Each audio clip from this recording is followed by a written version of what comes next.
The content in this podcast is fully AI generated based on real news articles. Listener discretion is advised. For more detailed information and the original context, please refer to the links provided in the show notes, which direct you to the news articles this podcast is based on. Enjoy the show.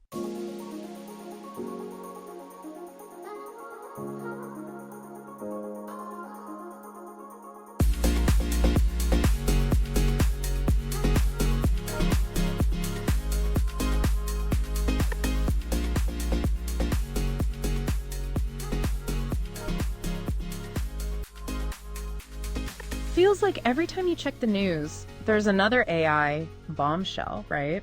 Yeah, tell me about it. And OpenAI, well, they're always right there in the thick of it. I mean, they're the folks behind ChatGPT. Right. And pretty much every other AI breakthrough people are talking about these days. But here's the thing. Lately, it's not just the tech that's turning heads. OpenAI has been going through some major leadership changes. We're talking big names exiting, including their CTO, Mira Murati. Definitely a big deal. Yeah. So that's what you and I are diving inside today. We've got two fascinating articles, one from Fortune magazine and another from The Verge. And we're going to try to unpack it all, figure out what's really going on at OpenAI and what it could mean for, well, the future of everything. I think what's so interesting is OpenAI's story. It's not your typical Silicon Valley, let's make $1 billion kind of story. Right. It's different. They started out with this whole idealistic vision, Yeah, they did. I mean, initially they were set up as a nonprofit. Their big goal was to develop artificial general intelligence, AGI as it's called, but to do it safely, ethically, for the benefit of all humanity. Which, okay, in a perfect world, that sounds amazing. Right. But we don't live in a perfect world. And here's the other thing. Yeah. Creating cutting-edge AI, that is not cheap. No, not at all. It takes a ton of resources, computing power, data. Oh, yeah, and people, brilliant minds. Exactly. Which all translates to needing one thing, money and lots of it. So they realized they needed to attract some serious investment, and that's where the plot thickens, I think. Yeah. They decided to add a for-profit arm to their structure, and they were successful. I mean, they raised billions. But as you can imagine, that move created a real inherent tension within the organization. Yeah, because how do you balance right? On the one hand, you've got this nonprofit mission doing good for the world. Mm-hmm. But on the other hand, you've got investors who, let's be honest, they want to see a return. Exactly. They want to see that money grow. And that's where things get tricky. The Verge article really highlights this push and pull between those two sides. It's that classic dilemma, right? Yeah. Idealism versus the realities of, capitalism. Absolutely. And as OpenAI grew, brought in more funding, especially with competitors like Anthropic popping up, that tension just kept building. And then 2023 happens, Yeah. and everything kind of explodes. I mean, talk about drama. It was wild. The board tries to oust their CEO, Sam Altman, Right. only to bring him back days later. I mean, it was crazy. Everyone was glued to this story. It was a huge deal. I mean, that whole episode, it really brought all these internal conflicts to the surface. The board said it was about transparency, concerns about the direction of the company, but it felt like there was way more going on behind the scenes. And we can't forget Mira Murati's role in all this. I mean, as CTO, she was a powerful voice at OpenAI. Right. And initially she was critical of Altman, even stepped in as the interim CEO for a bit. Right. And then she ends up supporting his return. Wow. It was almost like a Shakespearean power struggle, It really was. And it definitely left people wondering what it meant for OpenAI's future. And then, of course, not long after Altman's back in the hot seat, we started seeing these high-profile departures, like Ilya Sutskever, their chief scientist.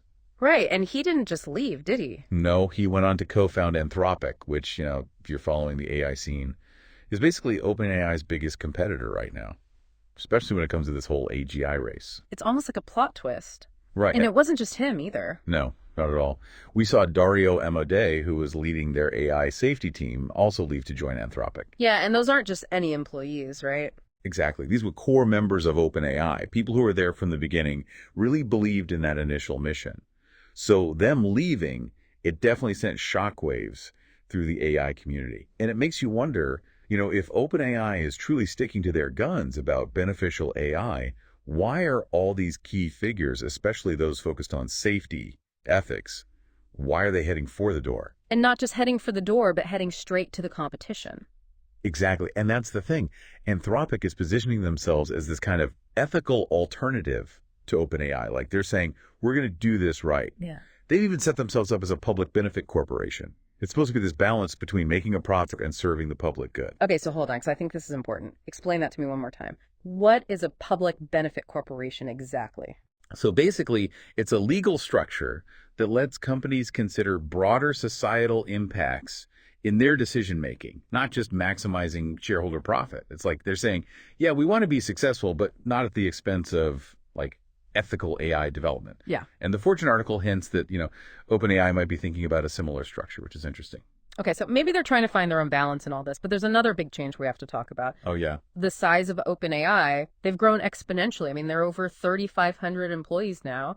It's not this small, idealistic research group anymore. They're a behemoth. It's true. They've become a tech giant. And with that comes a different kind of culture. A lot of their newer employees are coming from these more traditional tech backgrounds, places that are all about moving fast, breaking things, maybe not always thinking about the consequences. Yeah. And you can feel that tension within the company. Yeah, both articles mention this, how employees are worried about the pace of development, the pressure to get new products out the door, maybe even cutting corners on safety because of this need to compete to appease those investors. It seems like, at some point, that profit motive starts to take over. It's the classic story, right? The idealistic startup gets big, gets successful, and somewhere along the way, the original mission gets a little lost. The question is, can OpenAI avoid that trap? Can they hold on to those core values while also playing this high-stakes game of AI dominance? It's a tough one, right? I mean, it feels like we're at this crossroads, not just with OpenAI, but with AI in general. Totally. And it's happening so fast. OpenAI, they've got the resources, the talent. I mean, they're shaping the future, whether we like it or not. Yeah. And the choices they make, what they decide to prioritize, it affects all of us. Absolutely. This isn't just some abstract tech thing anymore, right? This is AI that's already woven into our lives. How we work, how we get information, it's all changing. And as OpenAI shifts more and more toward this, corporate profit-driven model, it makes you wonder if they're still really thinking about the consequences. That's the million-dollar question. Yeah. Are they? And it's not just on them. It's on all of us, because this AI revolution is not just happening to us. We're the ones making it happen. So we got to stay informed, ask the tough questions, and hold these companies accountable. Exactly. We can't just sit back and let things play out. We have to be a part of this conversation. So where does this leave OpenAI, you think? Will they become just another one of those giant tech companies, more focused on profits than, saving the world? Or can they actually find a way to balance both? Honestly, it's hard to say. But one thing's for sure. What OpenAI does will impact the entire AI industry. Will other companies see them prioritizing speed and profits, maybe cutting corners and think, oh, that's the game we have to play? Or will someone step up and say, no, there's a different way we can do this responsibly, ethically? Man, so much to think about, and I don't think there are any easy answers. But that's what we're here for, right? To dive into these complex issues, try to make sense of it all. Exactly, because this stuff is complicated, and it's only going to get more complex as AI evolves. It's true. But ultimately, this is about our future. It's about the kind of world we want to live in, and AI is going to be a big part of that, so we have to be engaged. We have to care. 100%. Okay, before we wrap up, gotta say, that whole thing with Mira Murati, it really stuck with me. Yeah, her exit was definitely a big deal. It makes you wonder what she'll do next, She said she wants to focus on her own exploration. Will she try to build something new, something that stays true to those early OpenAI ideals? Or go in a totally different direction? I'm really curious to see what she does. Me too. It's like the story's not over yet, This whole AI thing, it's still being written, and it feels like anything could happen. And that's what makes it so exciting, but also a little bit terrifying, right? Yeah, for sure. Well, on that note, I think we've given everyone a lot to chew on today. To all our listeners out there, thanks for joining us for another deep dive. And remember, the future of AI, it's not just something happening in Silicon Valley, it's happening everywhere. So stay informed, stay curious, and most importantly, stay engaged.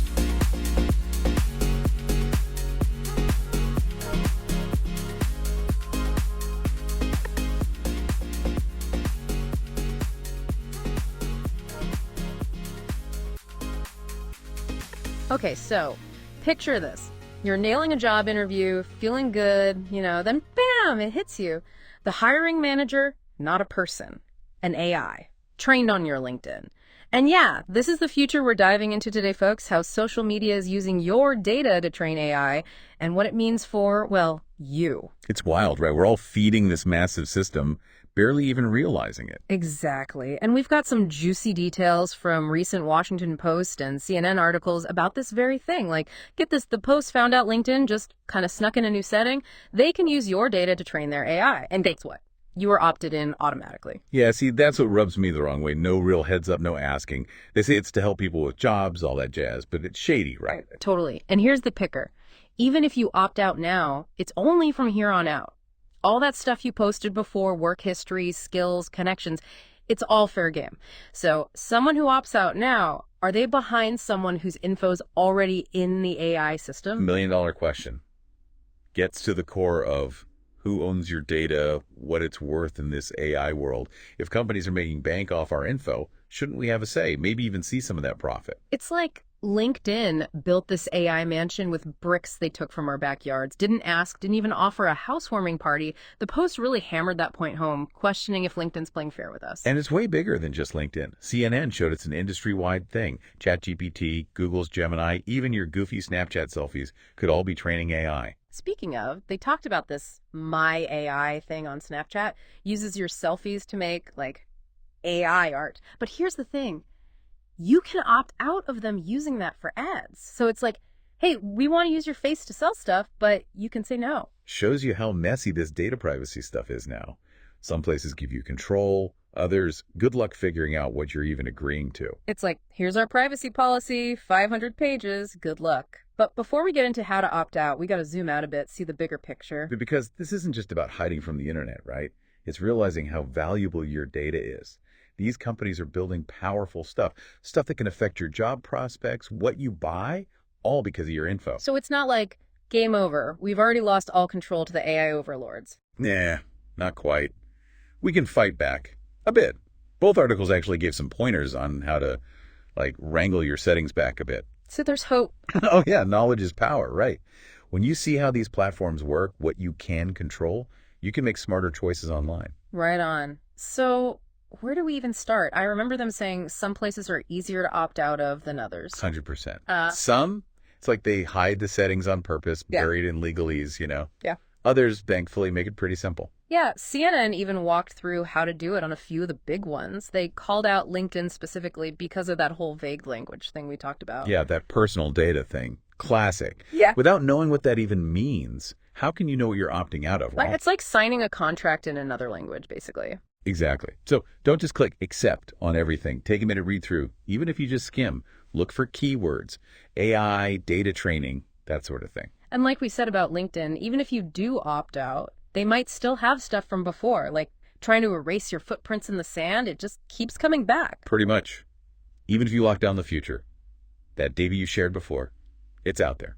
Part of their AI training playground. So what are we supposed to do? Become hermits? Never post online again? Well, that's one way. Not the most realistic, though. It's about finding a middle ground, Enjoy the internet, but protect yourself, too. Easier said than done, am I right? Any, quick wins our listeners can do right now? Totally. First off, go check your privacy settings. On everything. Facebook, Instagram, the works. Don't assume they're set to private by default.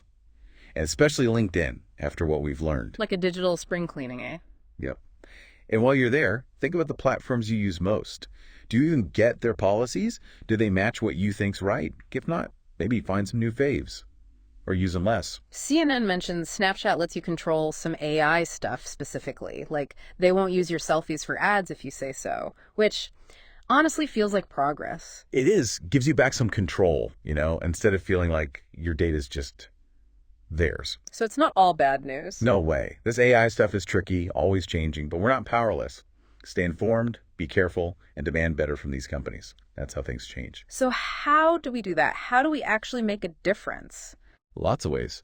Support groups fighting for digital rights, that's a big one. Yeah. Talk to the platforms themselves, to tweet them, email them, whatever. Let them know we're watching. Show them we're not just going to sit here while they use our data. Right. Every time you question something, change a setting, or just share LC, it sends a message. Taking back control little by little. Instead of feeling like our data's being taken, we can actually shape how tech uses it. That's the dream. It's a fight, no doubt, but totally worth it. The future of, like, the whole internet depends on it. It's good to hear, that we can actually fight back a little. Oh, for sure. And if anyone wants to dig deeper, both articles have links to, like, the actual settings pages and opt-out stuff. We'll make sure those are in the show notes, too. Perfect. Because, let's be real, most of us just click through those terms and conditions, right? Just want to get back to scrolling. Yeah, I get it. But that's the stuff that tells you how they're using your info.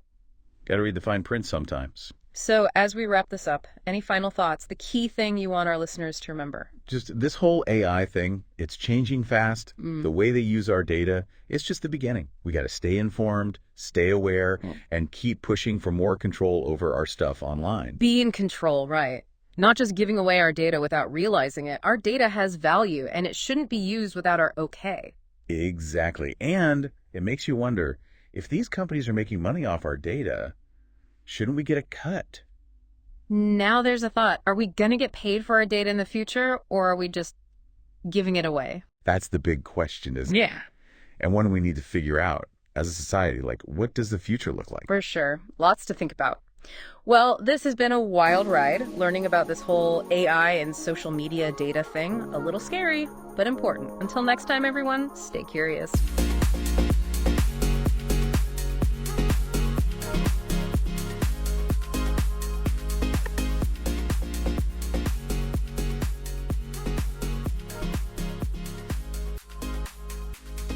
All right, so today we're diving into this whole AI lawyer thing, specifically Do Not Pay. You know, the company that promised to, like, sue anyone with just a click. Yeah, I remember that. They were all over the news a while back. Right. I mean, it sounded kind of wild even back then.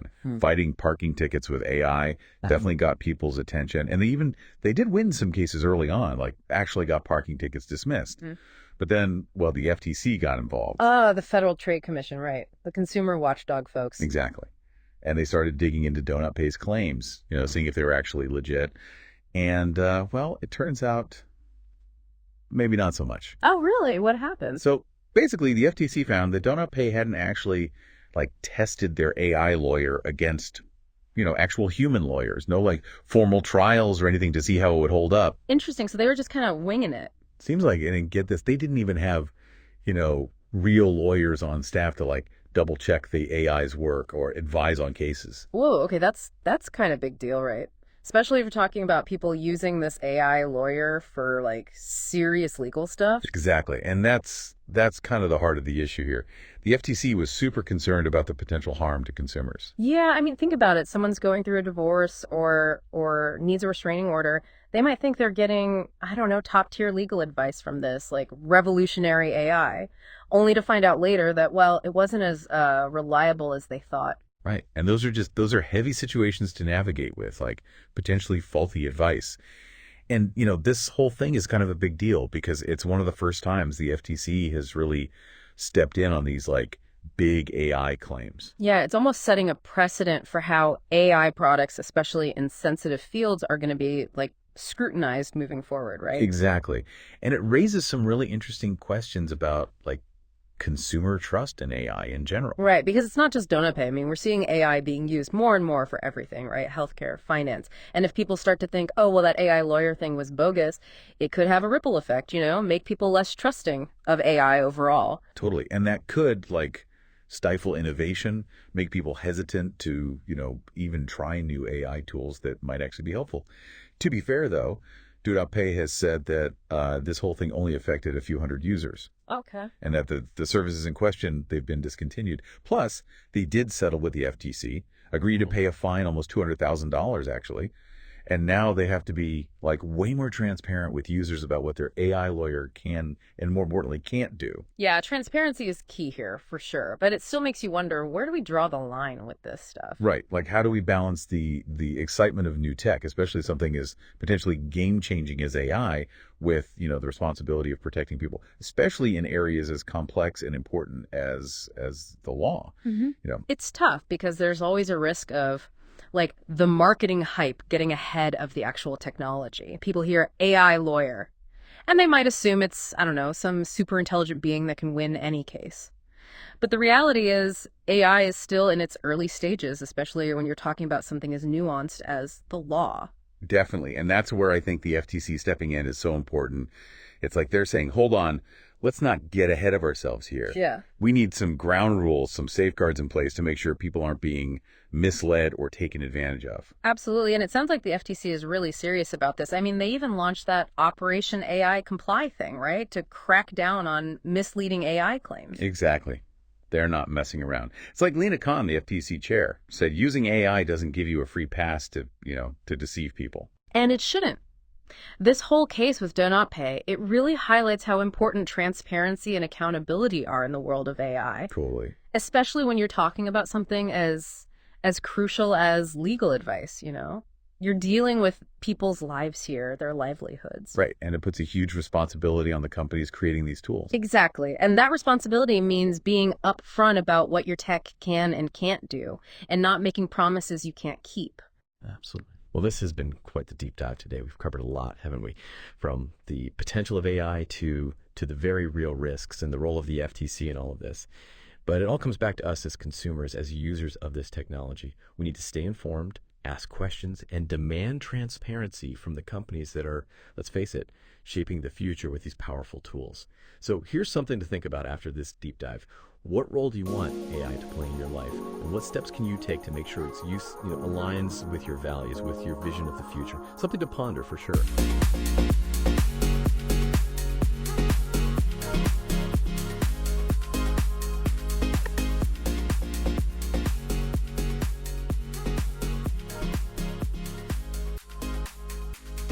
We're diving into some seriously cool AI stuff today. Stuff that's kind of freaking people out. Oh, yeah. Like what? Like, remember those prove you're not a robot things online? You mean Canty CHAs? Yeah, exactly. Community CHA. Well, get this. AI can beat them now.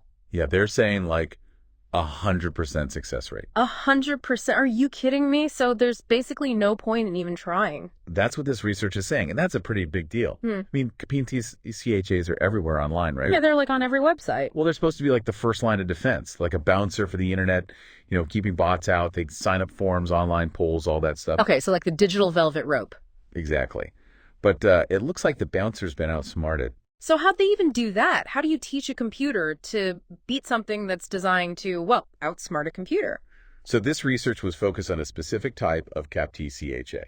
Oh, really? It was Google's Recap-TCHA v2, the one where you have to click on all the pictures with like street signs and stuff. Oh, yeah, right. So even though Google's moved on to a newer version, a lot of websites still use that v2 as a fallback. Okay, so they found a way to break a system that's still being used everywhere. That's a little unnerving, but how did they even pull that off? Well, they basically built an AI that uses this model called YOLO. YOLO as in you only live once. Yep, that's the one.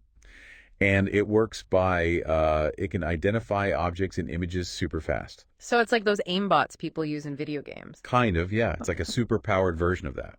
So they basically trained this AI on tons and tons of street scene pictures.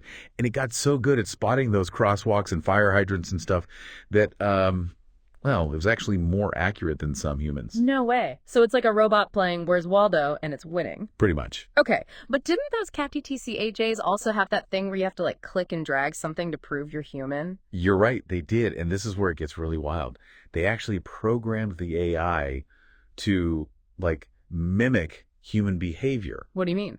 So it doesn't just immediately click the right spot, Right. They made it move the mouse a little slower, like a person would, even adding these teeny tiny errors to make it look more realistic. That's kind of creepy, honestly. Like, how real is too real? It's definitely a little unsettling. And it makes you wonder, are CAP-TCHAs even going to be around much longer? Right. So are CAP-TCHAs done for? Well, Google is definitely aware of all this, and they're pushing everyone to use that new version I mentioned, the Recap-TCHA v3.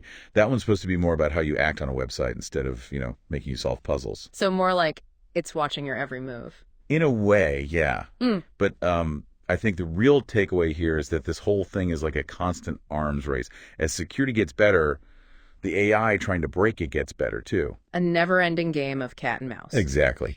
And the line between, human and machine, it keeps getting blurrier. It's like the researchers said in their paper. Wait, what does that say? They said a good CAP-TCHA shows the exact line between the most intelligent machine and the least intelligent human. Makes sense. Huh. It really does. It's kind of mind-blowing when you think about it, right? AI outsmarting us, even with something as simple as clicking on pictures. It really is. But AI isn't stopping there. It's moving into even more areas that we used to think were uniquely human. Like what? Give me an example. Like, we'll take cooking. Cooking? Really? You mean like AI chefs? Exactly. Have you heard about those AI recipe generators? Oh yeah, I've seen those. They're all over the place now. Even my phone has one built in. Right. It's pretty wild. You just type in whatever random ingredients you have lying around, and boom, the AI whips up a recipe. It sounds amazing in theory, but I've also seen a lot of, shall we say, less than appetizing results. Yeah, I feel you. There's definitely been some controversy around those AI recipes. Like, I remember reading an article a while back about an AI that generated a recipe for, get this, chlorine gas. Yeah, that was a big one. It definitely raised some eyebrows about the whole AI in the kitchen thing. It makes you wonder, how do these things even work? How does an AI learn to cook in the first place? So basically, they train these AI systems on massive data sets of recipes. Think every cookbook, every food blog, all that culinary knowledge fed into a computer. Okay, so they're like culinary sponges soaking up all this info, but doesn't that just make them really good at copying? Like, where's the originality? That's a really important question, and honestly, it's something a lot of people are grappling with right now. Are these AI systems just ripping off human chefs who spent years developing their skills and recipes? It's kind of like, is the AI really creating anything new, or is it just rearranging existing ingredients and calling it a day? It's a valid concern, Yeah. and it gets at the heart of what creativity even means in the age of AI. It's kind of like what the Leung sisters, from the Books of Life said about all this. They said, the machine doesn't eat and the machine can't taste, so what is it? That's a great point. They hit the nail on the head, I mean, a computer can process data and recognize patterns, but it can't replicate that human sensory experience of taste and texture. True. It makes you wonder, how can an AI even create a good recipe if it can't even taste what it's creating? Yeah, that's the big question, isn't it? Yeah. Like, how do you code creativity, right? But some people actually think AI can be a useful tool for this, even if it can't actually taste. Really? Even without taste buds? How so? Well, there's this software engineer, Andrew Olson. He's behind that DiskGen AI we talked about. Yeah, I know DiskGen. So he had this interesting take. He was saying, think about how human chefs get inspired. Okay. We're always drawing from existing recipes. Right. Trying new things, adapting old recipes. Yeah, exactly. Putting our own spin on stuff, trying out flavor combinations. Olson sees AI as doing the same thing, just in a different way. So instead of replacing chefs, AI becomes more like a brainstorming buddy in the kitchen. Yeah, exactly. Imagine a tool that can analyze a zillion recipes and then suggest ingredients you'd never even think to put together. It could really shake things up, for home cooks and pros. That's a cool way to look at it. But I don't know, something about that quote from the Lemungs just sticks with me. The whole machine doesn't eat, the machine can't taste thing. It feels like a pretty big limitation, even if it can brainstorm. Oh, absolutely. And that's important to remember. It's like AI might help us push boundaries, try new things, but that human element, that's irreplaceable. The experience, the intuition, adjusting a recipe because of how it smells, that's what makes cooking human. So maybe it's not about AI versus humans in the kitchen after all. Maybe it's about figuring out how they can work together. Now you're getting it. That's a great way to think about it. It's like that saying, cooking is love made visible, right? Not sure a machine can ever quite capture that. So who knows what the future holds? Will we be welcoming AI sous chefs into our kitchens? Or are we going to crave that human touch even more as technology keeps evolving? It's definitely something to chew on. And that's all the time we have for today's Deep Dive. Thanks for listening.